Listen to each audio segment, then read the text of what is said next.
When I was graduating? When I said that in 1965, the war, because what was it? What year was Idrang? That was 1965, wasn't it? The Battle of Idrang? I think it was. I'm not sure. I think it was 1965.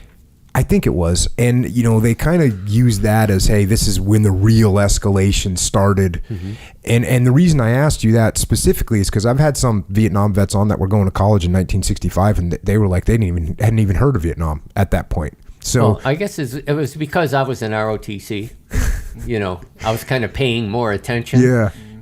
And I knew I was going to Benning. I mean, that was a foregone conclusion. And you knew you were going to combat as well. Oh, yeah. That was your mindset. Well, because that was my goal, to be an infantry officer, I mean, if I did, that to me was where I wanted to go. And so in 65, I got an offer to get an assistantship, to be really a counselor in the dorm. But it's like I died and went to heaven, because they paid for tuition and fees, and I got like $100 a month salary, which to me was like the richest guy in the world. Yeah, But the important thing was I could get my master's degree.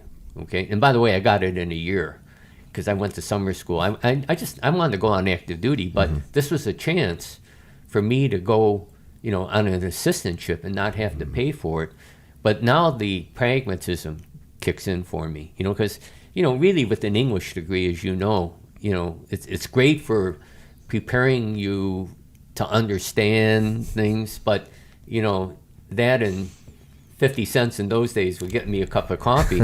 So I knew I was going to go into combat.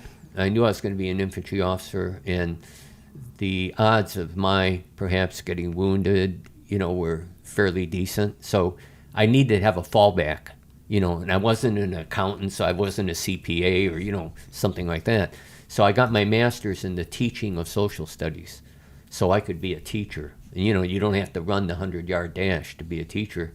And so, and teaching is a noble profession, and I always felt that, it's something I could do if I got wounded and still contribute to society. And 75% of your time as an officer or senior NCO is teaching. Mm-hmm. So I figured I want to find out how the pros do it, allegedly. What I found out is the military has the best education system, really does. I didn't have to get my master's degree in history and philosophy of education and ed psych and all that stuff. No, didn't need it.